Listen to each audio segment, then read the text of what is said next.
When it comes to Daredevil Born Again, episode 4, this episode, on all levels, is really about the acting. Hello, everybody. Welcome back. We are here to talk about some pretty crazy stuff that happened in this episode, some pretty crazy revelations, and yeah, some pretty crazy acting. Like I said, there's a spectrum here. There's a rainbow spectrum of acting, different levels, and we're going to be going through all of them, from stuff that was not so good to stuff that was blowing my freaking little mind. So before we get into it, hello, my name's Amanda. You might know me as Vamp, and I am here to talk to you once again about Daredevil Born Again, episode 4 this time. There were also a lot of revelations in this episode. We're going to be talking about some of those shocking things that we learned, but first, spoilers. We're going to be talking about spoilers. This episode is very much like an in-between episode where we are building the tension. So while it's not very action-packed, I think it's laying down a lot of important elements for where this show is going to go later so that we can accelerate and just have things escalate at a crazy level by the end of this.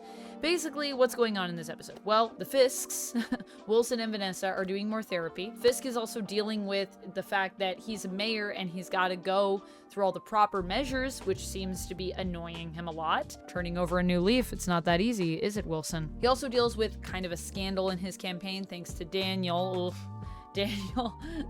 Daniel having a rough go this episode. And when it comes to Daredevil has to now deal with the fallout of what happened at the end of episode 3, which is of course the death of his client, Hector Ayala, and trying to investigate what happened here and get justice.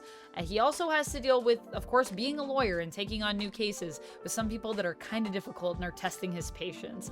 And once again, Matt is being tested in the sense that he is questioning whether or not, I think, what he's doing is the best way to get justice for people. He seems to also be missing the Daredevil way. Those are the main things. We also get a sighting of course, Punisher here, Frank Castle. We also get a sighting of Muse here. So there's a lot of spicy things just popping up that are going to be leading to some pretty, like I said, some pretty crazy stuff, but we gotta wait a bit. So we'll talk about all that and the implications as we go through this review. Let's start off with the acting. So we start off with Angela. So by the way, Angela's in this, which we kind of talked about the idea of if Hector is gone, the natural progression based on the comics would be Angela and then later Ava. I wasn't sure if they were going to skip Angela and go straight to Ava, but it seems like Angela is here, which would imply that she may become White Tiger. Now with Angela, it's interesting because I think that she's a good actor and I think that, you know, she is younger in terms of this cast, but I will say this is like the level 1 acting. This is acting where you can tell she's doing a good job. She's doing all of the mannerisms that you would in terms of something where you've lost someone that you love, your uncle, and dealing with all of that.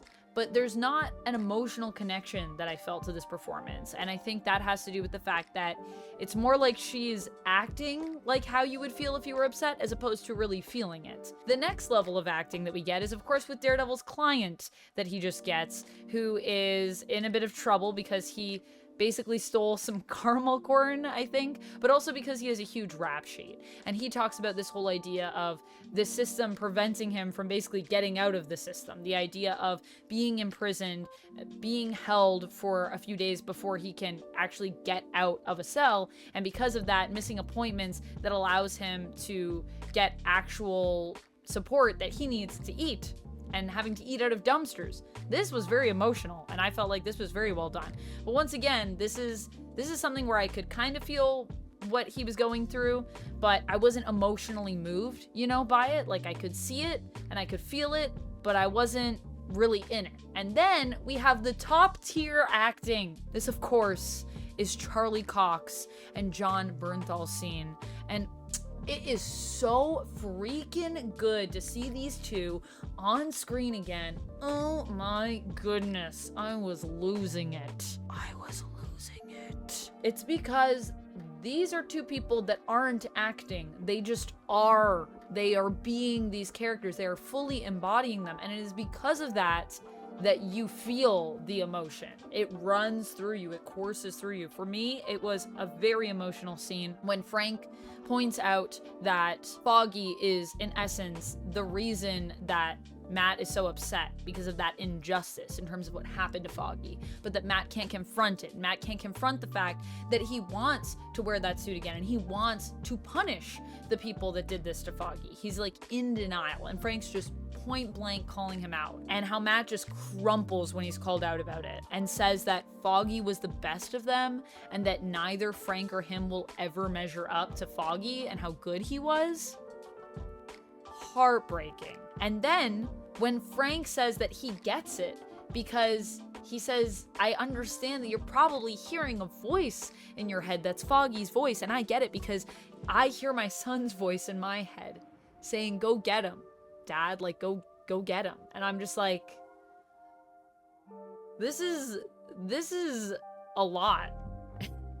This is an emotional experience that we are a part of. It feels like you're a fly on the wall in the room where this is really happening with two real people. So it's just on a whole other level, and I gotta say, it's so refreshing seeing these two together again and getting to see them just exchange words, exchange looks, and really dig into something that has a lot of meat to it. We also got a weird allusion to some stuff in the MCU that has not been referenced, I feel like, since it happened. Well, actually, no, it kind of was referenced, I guess, in the Marvels. They did reference it in a way that was very unsatisfying. But in this, we get the, of course, plea of, could we say that it was a Skrull and that's why this happened to me, from Matt's client that he gets. And I loved the idea of trying to use that as a defense. The Skrull defense, now available since Secret Invasion happened. But also, I gotta say, I blame this episode for giving me some PTSD, because then I started thinking about Secret Invasion and all of the stuff that happened in it that hasn't really been dealt with anywhere else, and how awful that show was, and it hurt me. So anyways, if you would like to help me feel better about it, please go check out my Secret Invasion video, which we'll put a thing to up here, because I had to watch that, and I did it for you, the people. Please watch it and share it so I can sleep at night knowing at least something came out of it.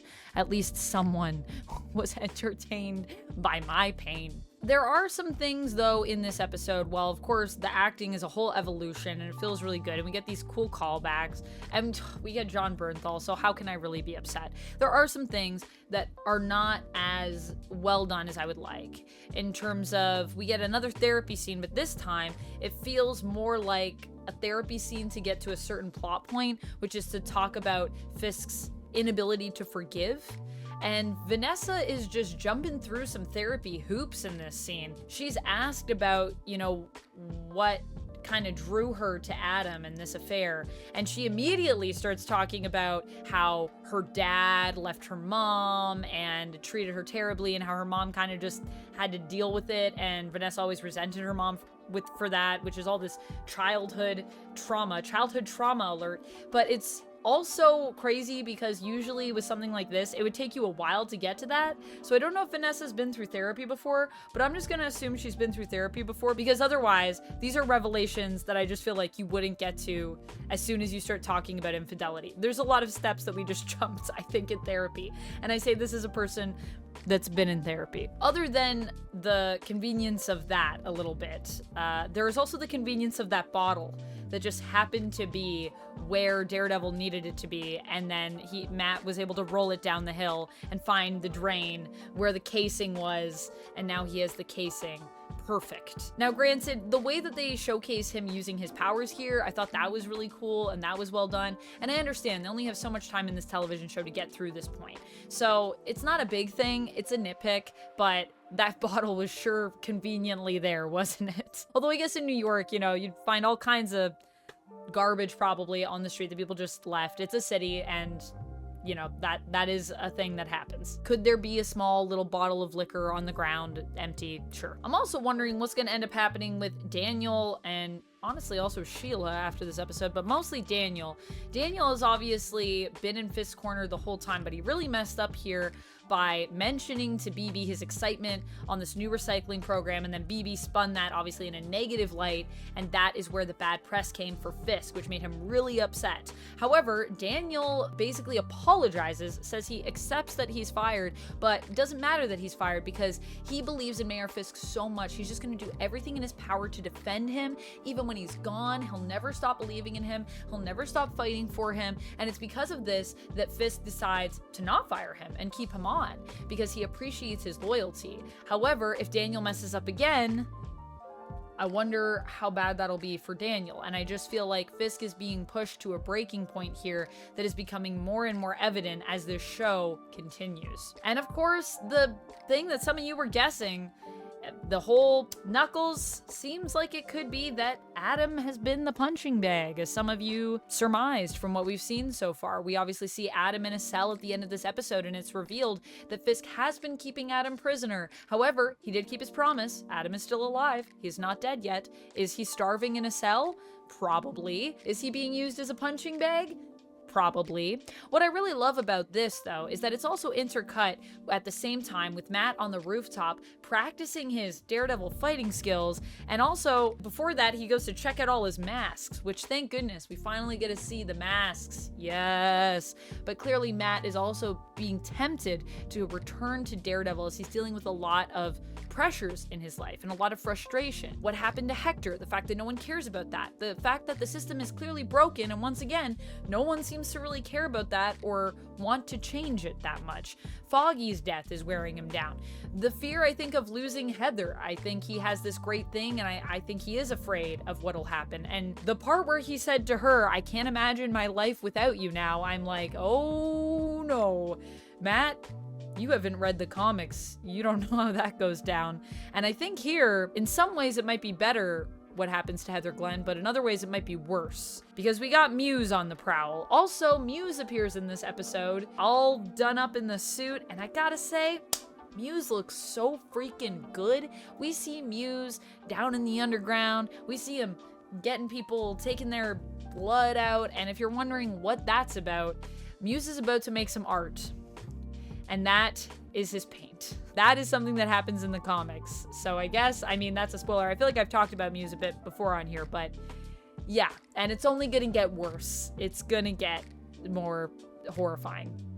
This is just the beginning. I also feel like we need to start having a counter where people remind Matt that he's blind, which is also something that I noticed going back to some classic Daredevil stuff that happens a weird amount of people pointing out that Matt is blind. And so like, oh, you can't do this, Matt, you're blind. And I thought it was really funny, the part where his client is also speaking really loudly to him as though he can't hear him because he's blind. And Matt's just like I can hear you. Like I can't see, but my ears work fine, which is also both like funny, but is just so real, because I know that this is something that people that are, you know, differently abled experience on the reg, is just this idea of people misinterpreting kind of what the disability is there and trying to speak loudly or try to be more clear with showing things to people when that's not even what the issue is. Like, someone that's deaf, they'll be like, look at this thing, and it's like, I can see that. Someone that's blind, people will just speak really loudly to them, and they're like, I can actually hear really well, so please shut up. So that to me was a very real moment, and also, yeah, just reminds me of the comics in a very funny way. I don't know if that was intentional, but I feel like it may have been. Someone might be reading those classic Daredevil issues on the writing staff and is like, we have an opportunity here.